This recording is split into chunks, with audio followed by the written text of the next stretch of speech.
नमस्कार, बहुत स्वागत आप सभी का। आपके साथ मैं अक्षय बिदुआ। आप देख रहे हैं स्वराज एक्सप्रेस और हम लेकर आए हैं फिर छत्तीसगढ़ का एक बड़ा मुद्दा।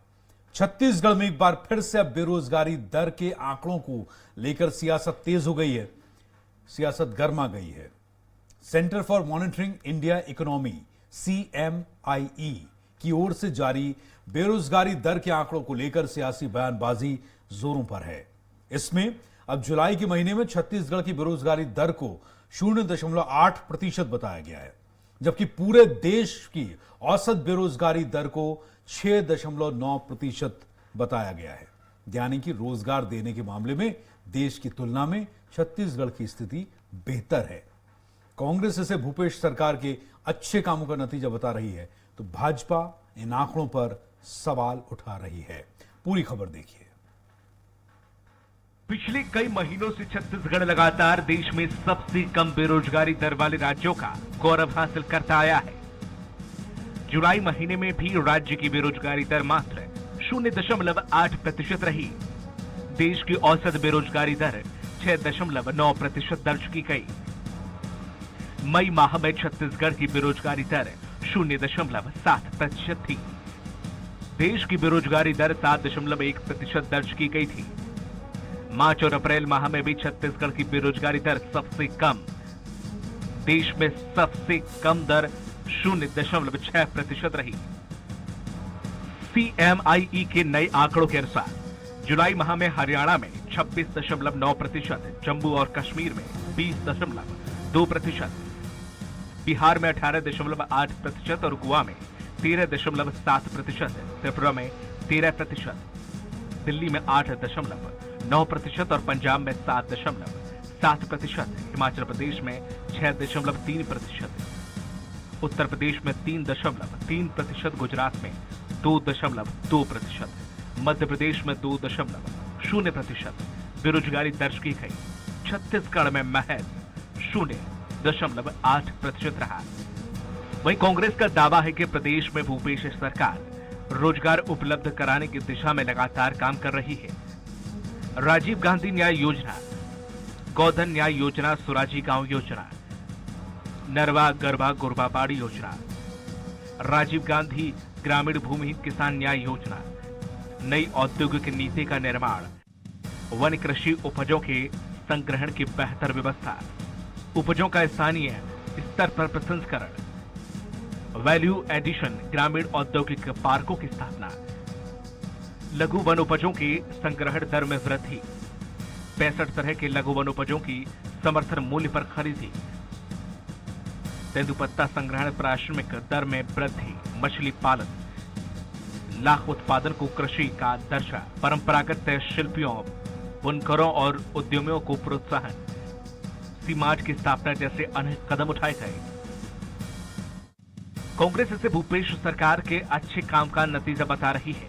वहीं इसको लेकर बीजेपी के अलग सवाल हैं। देखिए, यह सुखद है कि छत्तीसगढ़ की बेरोजगारी दर लगातार कम हो रही है, स्थिर है। देश की बेरोजगारी दर 7.5% के ऊपर है और छत्तीसगढ़ की बेरोजगारी दर लगातार चौथे महीने में भी 0.6 से लेकर 0.7% के आंकड़े के बीच में स्थिर है। यह इस बात को बताता है कि छत्तीसगढ़ में रोजगार देने के लिए हमारी सरकार लगातार प्रयत्नशील है।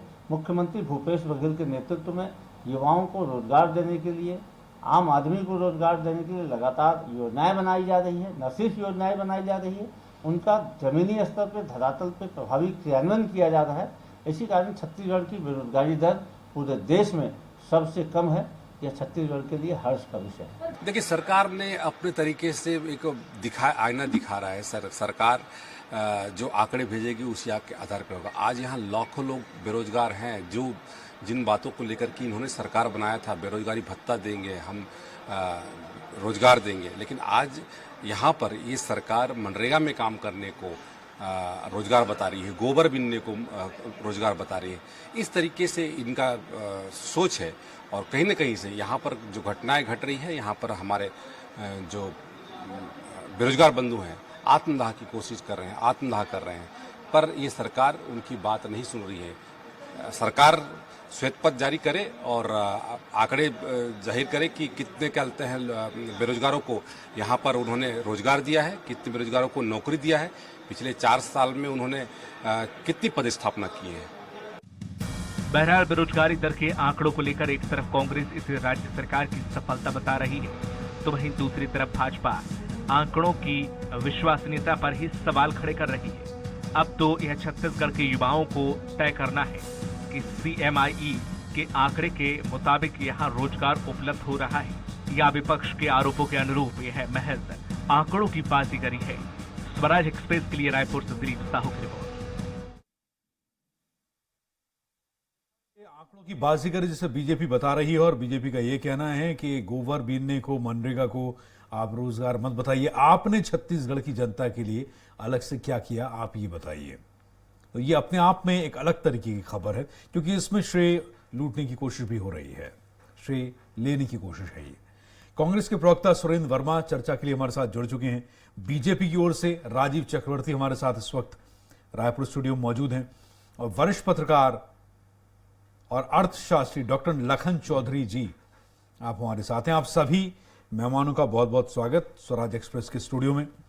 तो वरिष्ठ पत्रकार और अर्थशास्त्री होने के नाते लखन चौधरी जी, पहले इन आंकड़ों की बाजीगरी को जरा हम आपके माध्यम से अपने दर्शकों को समझाना चाहेंगे कि सर ये जो है केंद्र को देखकर जो एक आंकड़ा आया है और छत्तीसगढ़ में रोजगार देने को लेकर जो चर्चा इस वक्त उठी है, क्या है सर ये आंकड़ों की बाजीगरी?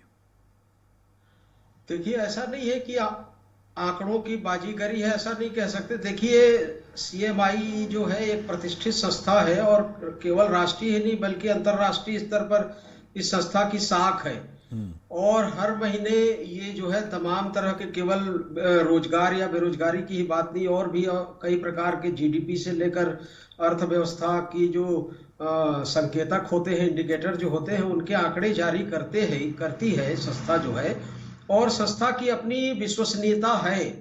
तो आंकड़ों की बेरोजगारी तो इसको नहीं कहा जा सकता। देखिए, ये पिछले 4-6 महीने से छत्तीसगढ़ में लगातार यदि अच्छी स्थिति बनी है तो ये छत्तीसगढ़ सरकार की उपलब्धि जरूर हो सकती है, लेकिन ऐसा है कि बहुत से लोग जो है आंकड़ों की जो तथ्यात्मक चीजें होती हैं उस पर अविश्वास भी करते हैं। कई बार आंकड़ों को सफेद झूठ भी कहा जाता है, तो ये चीजें रहती हैं। लेकिन फिर भी मुझे लगता है कि पिछले कुछ महीनों से 4-6 महीने से खास करके जब से छत्तीसगढ़ में बेरोजगारी की स्थिति के जो ये कम आंकड़े हैं, मतलब सबसे कम बेरोजगारी दर में छत्तीसगढ़ जो अपना स्थान बना के रखा है, उसमें कहीं ना कहीं कोई सच्चाई तो है। देखिए, छत्तीसगढ़ में जो ग्रामीण अर्थव्यवस्था है खासकर उसमें जो रोजगार की स्थिति है वो ठीक ठाक है। और अभी देखिए 2 दिन पहले मैं जो है गांव गया था और वहां पर देखा कि एक भी आदमी खाली नहीं है। एक तो खेती किसानी का सीजन भी है और इसके अलावा भी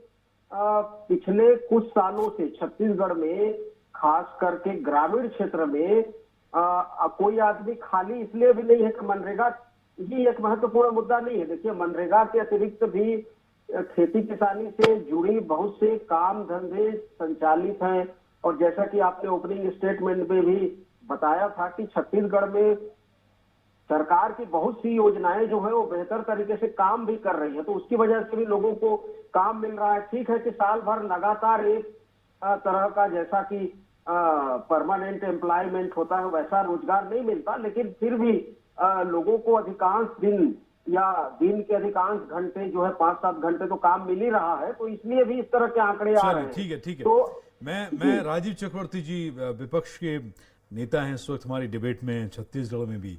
राजीव चक्रवर्ती जी, अभी डॉक्टर लखन चौधरी अर्थशास्त्री होने के नाते जो कह रहे हैं, आप इस पर प्रकाश डालेंगे? विपक्ष का पक्ष क्या है? अक्षय जी, काश ऐसा होता कि 0.838% बेरोजगारी दर है। हालांकि देखिए, मैं ये मानता हूं कि बेरोजगारी एक विश्वव्यापी समस्या है और जो डिमांड और सप्लाई जो अर्थशास्त्र में कहता है उसके हिसाब से है कि जितने हर वर्ष बेरोजगार पैदा होते हैं उतने रोजगार नहीं है या उतने स्वरोजगार नहीं है। ये एक वर्षों से, आज की नहीं है, ये तो द्वितीय विश्व युद्ध से ये समस्या चली आ रही है। और इससे कोई भी संसार का कोई भी देश या 2-4 देशों को छोड़ दे तो कोई इससे अछूता नहीं है। लेकिन जैसे छत्तीसगढ़ सरकार कहती है कि सदन में वो कहती है कि हमने 10,000 लोगों को रोजगार दिया, और आंकड़े कहती है कि यहाँ पर 0.कुछ 1% है, तो हकीकत कुछ और है, फसाना कुछ और है। तो इसमें देखिए ये पूरी तरह से मैं इसको नकारता हूं कि छत्तीसगढ़ में बेरोजगारी की स्थिति जो सरकार बता रही वैसा है। अगर आप भरण पोषण को, दैनिक भरण पोषण को यदि आप रोजगार कहते हैं तो ठीक है भैया, सब हरा हरा है, पूरी सावन हरियाली है, दूध की नदियां बह रही है। और यदि आप भरण पोषण से इतर अर्ध बेरोजगारी और पूर्ण बेरोजगारी की बात करते हैं तो छत्तीसगढ़ भी दूसरे प्रांतों की तरह या विश्व की दूसरे जगह की तरह छत्तीसगढ़ में बहुत ज्यादा बेरोजगारी है, त्राही त्राही है, नौजवान भटक रहे हैं, नशे का सहारा ले रहे हैं, क्राइम की ओर अग्रसर है। क्योंकि जो 2 वर्षों का कोरोना पीरियड था उसमें कुछ सरकार ने नहीं किया कि अलग होके वोकल फॉर फोकल जो हमारे मोदी जी ने बोला था कि हम कुछ कर सकते हैं, कुटीर उद्योग, स्थानीय उद्योगों को कुछ अगर फंडिंग करती या उनकी समस्या के लिए कुछ सृजित करती, अलग से कोई विभाग क्रिएट करती, तो आज वैसी स्थिति नहीं है जो स्थिति दूसरे राज्य में। अगर स्थिति इतनी अच्छी है तो आज भी ईंट के गाड़े उठाने के लिए हैदराबाद और जम्मू की ओर हमारे क्यों जा रहे हैं छत्तीसगढ़ के श्रमिक बंधु? यदि आज भी स्थिति अच्छी है तो क्यों आज भी बंधुआ मजदूर के रूप में उत्तर प्रदेश से रेस्क्यू टीम करने गई थी अभी कुछ दिन पहले पुलिस के लोग? अगर इतना ही अच्छा होता है जैसे आप लोगों के चैनल में लग रहा है कि दूध की नदी बह रही है, हरियाली है चारों तरफ, ऐसी स्थिति नहीं है साहब। बहुत दर्दनाक स्थिति है बेरोजगारी की दर की छत्तीसगढ़ में। और अगर इस दर्दनाक स्थिति को रोकना होगा तो हमें कुछ उपाय करने होंगे, और उपाय ये करने होंगे कि जो जितना ये डीपीआर में बता रहे हो जमीनी स्तर पे बहुत काम करने की आवश्यकता है। सहकारी विभाग और जो दूसरे विभाग है उनको प्रयत्न करने पड़ेंगे। और यदि आप ये सोचते हैं कि किसी मजदूर को 500 दे दिए महीने का, किसी को 6,000 रुपए साल का दे दिए तो उससे बेरोजगारी दर कम नहीं होगी। हाँ, भरण पोषण की स्थिति अच्छी होगी तो हर आदमी अपने साथ भरण पोषण करने के लिए सक्षम होता है। ठीक है, सुरेंद्र वर्मा जी, आपने बीजेपी प्रवक्ता को सुना, आपने अर्थशास्त्री डॉक्टर लखन चौधरी को भी सुना, सरकार का पक्ष क्या है?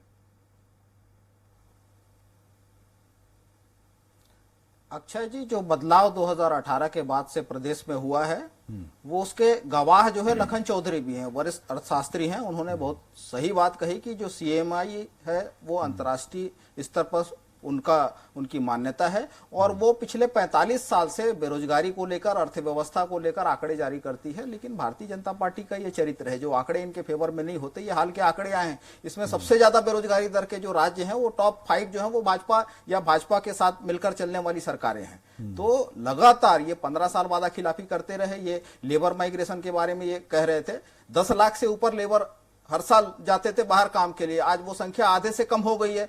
निश्चित रूप से हमारी अर्थव्यवस्था में, सुन लीजिए मैं अपनी बात पूरी कर लूं अक्षय जी, हमारे देश की जो अर्थव्यवस्था है वहां 90% से ज्यादा रोजगार जो है वो असंगठित क्षेत्र में जनरेट होते हैं। नौकरी की जो बात है उस पर भी मैं जवाब दूंगा, लेकिन इन्होंने जिस प्रकार से वादा खिलाफी करके किसानों का शोषण किया, बोनस के नाम पर ठगते रहे, आज जो राजीव गांधी किसान न्याय योजना है उसका लाभ 23 लाख किसानों को मिल रहा है। इनके समय में पंजीकृत किसानों की संख्या 12 लाख से अंदर था, आज वो 2 गुना से ज्यादा हो गया है।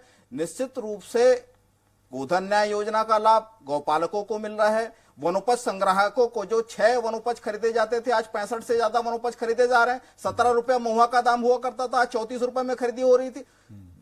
2500 रुपया ये तेंदू पत्ते का दाम देते थे प्रति मानक बोरा, आज 4,000 मिल रहा है। तो ये शोषण करने का काम किया। उसके साथ साथ जो महिला समूह है, जो कोठानों के माध्यम से रूरल इंडस्ट्रियल पार्क हमारे द्वारा संचालित किया जा रहा है, महिला समूहों को 80,000 से ज्यादा बहनें जो है प्रोसेसिंग कर रही है वहां वनोपज का, वहां कृषि उत्पादों का। तो मनरेगा की ये बात करते हैं, मनरेगा में जो सबसे ज्यादा काम देने का काम यदि कहीं हुआ है तो वो छत्तीसगढ़ में। एक साल में 18 करोड़ 41 लाख मानव दिवस से अधिक काम, 100% लक्ष्य को पूरा करने का काम कहीं हुआ है तो वो छत्तीसगढ़ में। और जब से कृषि और ग्रामीण अर्थव्यवस्था जो फली फूली है उसका लाभ बाकी जगह में भी हुआ है। रियल एस्टेट जो है कृषि के बाद दूसरा प्रमुख सेक्टर है जहां रोजगार जनरेट होता है। छोटे भूखंडों की रजिस्ट्री इन्होंने रोक रखी थी। गाइडलाइन रेट जो है अनाप शनाप बढ़ा के रखा था 30%, उसके बाद 10% अतिरिक्त 40% उसमें जो कटौती की गई, उसके बाद रियल एस्टेट भी फल फूल रहा है। और जहां तक सरकारी नौकरी की बात है अक्षय जी, एक तरफ केंद्र की मोदी सरकार 10 लाख से अधिक पदों पर भर्ती रोक के रखी है और निजीकरण करके सरकारी जो उपक्रम है वहां रोजगार के अधिकारों को बेचने का काम कर रही है। दूसरी तरफ हमारी सरकार ने तो ये कहते हैं, बार बार अलग विषय में सवाल लगाते हैं, किसी पर्टिकुलर विभाग का जवाब मांगते हैं और उसको जनरलाइज करते हैं कि केवल 18,000 रोजगार मिले। मैं आपके चैनल के माध्यम से भारतीय जनता पार्टी के तमाम नेताओं से यह निवेदन करता हूं कि नोट कर ले, 40,035 पद नए स्वीकृत किए गए हैं, जो नए जिले नए तहसील बनाए गए हैं। 14,580 नियमित शिक्षकों के पद, ये 15 साल के शासन में एक भी शिक्षक के नियमित पद पर भर्ती किए हो तो बता दे। 10,000 पद अभी विधानसभा में घोषित हुआ, इसको मिलाकर 25,580 पद होते हैं। 1,465 असिस्टेंट प्रोफेसर के, ये 15 साल में एक पद भी नहीं भर पाया। इनके समय में जो डॉक्टर थे, जो स्पेशलिस्ट हुआ करते थे, 1,300 की संख्या थी, आज 3,800 से ऊपर है। 3,300 अनुकंपा नियुक्ति हुई है। जो सीलिंग था, जो क्राइटेरिया था, उसको खत्म करके नियुक्ति हमने दिया। 400 पद इंजीनियर के एरिगेशन में, 4,000 पद स्वास्थ्य विभाग में, 3,000 से अधिक विद्युत विभाग में। तो भारतीय जनता पार्टी ये बताए, एक तरफ रेलवे में 2,35,295 पद खाली हैं, रक्षा विभाग में 2,49,502 पद खाली हैं, डाक विभाग में 90,000 से ज्यादा पद खाली हैं, गृह विभाग में 1,28,842 पद खाली हैं, राजस्व विभाग में 76,000 से ज्यादा पद खाली हैं। तो मोदी सरकार देश के संसाधन चंद पूंजीपतियों को दे रही है। इनके फोकस में पूंजीवाद है। 1.5 लाख करोड़ से ज्यादा का टैक्स बेनिफिट चंद पूंजीपतियों को, ये कारपोरेट को देते हैं। 11 लाख करोड़ से ज्यादा का लोन राइट अप करते हैं। हमने तो किसानों का कर्जा माफ किया। 76,000 ट्रैक्टर बिके हैं अक्षय जी छत्तीसगढ़ में, जहां इनके शासनकाल में किसान शोषित और पीड़ित हुआ करते थे। तो ये अंतर छत्तीसगढ़ की जनता देख रही है और यही कारण है भूपेश बघेल के जन कल्याणकारी योजनाओं के कारण से ये परिणाम आया है। और ये अभी पहली बार नहीं है। इनके समय में याद करें 22.2% था अक्षय जी। राजीव चक्रवर्ती रमन सिंह के समय में सितंबर 2018 में 22.2% था। ठीक है, बेरोजगारी दर। बोलेंगे। ठीक है सुरेन जी, मेरे काबिल मित्र झूठ का लगातार प्रचार कर रहे हैं। 14,000 विधानसभा में मुख्यमंत्री जी कहते हैं, इनका होर्डिंग बोर्ड में लिखा हुआ 1,19,000 लोगों को गोबर बिन के कोई अगर 5 रुपए कमाए तो उसको बेरोजगार से रोजगार की चाय पकौड़ा तले। अगर कोई कबाड़ बेचकर कोई कबाड़ इकट्ठा करके बेच देता तो इनके नजरों में वो रोजगार है। ऐसी अमानवीकृत अगर कोई करती है तो छत्तीसगढ़ की सरकार करती है। यह बेरोजगारों की फौज खड़ी हुई है। ये जितने आंकड़े बताए जा रहे हैं, इस आंकड़ों में कोई दम नहीं है। ये झूठ का आंकड़ा है, ये फरेब का आंकड़ा है, ये धुंध है कि लोगों को गुमराह करने का। और छत्तीसगढ़ की जनता इस विधानसभा के पोर्टल में 2023 में देगी। पोर्टल में आपको बनाया हुआ है। इस प्रकार से झूठ और गलत बयानी के चलते भारतीय जनता पार्टी के नेता अपनी विश्वसनीयता खो रहे हैं। खुद स्वीकार कर चुके हैं कि 5 लाख लोग छत्तीसगढ़ की सरहद पार करते हैं।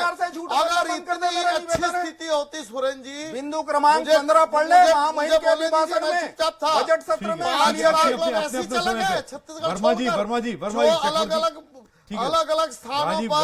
राजीव जी को बोलने दीजिए, समय अपना अपना है। ठीक है, आपके समय में जी राजीव जी बोलिए। अक्षय जी, सुरेन जी के हिसाब से 5 लोग उन्होंने स्वीकार कर लिया। अक्षय जी, 5 लाख लोग, हमारे समय इन्होंने 10 लाख कहा। मैं तो कहता हूं 10 लाख नहीं, आज तो 15 लाख लोग सरहद पार जा रहे, दूसरे राज्यों में जा रहे भरण पोषण के लिए, रोजगार नहीं है। जो आंकड़े जो बताया जा रहा है जमीनी स्तर पर बिल्कुल अलग है। बेरोजगारी भत्ता देने का इन्होंने वादा किया था जनता से, बेरोजगारों से। कहां है बेरोजगारी भत्ता? कोई बेरोजगारी भत्ता नहीं। और भाजपा का हमने अगर औद्योगिक मित्रों को दिया है उद्योग करने के लिए, तो आपकी सरकार ने भी, तो डॉक्टर लखन चौधरी भी डालेंगे। राजस्थान की सरकार, छत्तीसगढ़ की सरकार उद्योगों को दे रही है जगह। तो आप दे दो तो अच्छी बात है, हम दे देते औद्योगिक मित्र। तो ऐसा दोहरा चरित्र मत करिए सुरेन जी। और जहां तक बेरोजगारी की बात है, मोदी सरकार ने लोगों को एंटरप्रेन्योरशिप के तहत लोन दिया है। जो आपको रोजगार दिख रहा है, लोगों ने बिना केंद्र सरकार के सहायता के रोजगार चलिए ठीक है, डॉक्टर लखन चौधरी आप, ठीक है सुरेंद्र वर्मा जी, राजीव चक्रवर्ती जी, मैं जरा डॉक्टर लखन चौधरी को बीच में ला रहा हूं। डॉक्टर लखन चौधरी, आप ना सिर्फ एक अर्थशास्त्री हैं बल्कि आप एक वरिष्ठ पत्रकार भी हैं। जनता का पक्ष आपका पक्ष है। इसमें सर आपने दोनों का शासनकाल देखा, आपने बीजेपी का भी देखा, आपने छत्तीसगढ़ में कांग्रेस का भी देखा। केंद्र की नीतियां जो है रोजगार को लेकर, स्मॉल स्किल्स को लेकर, ठीक, वो इंडस्ट्रियल लेवल पर लेकर, वो भी हम देख रहे हैं।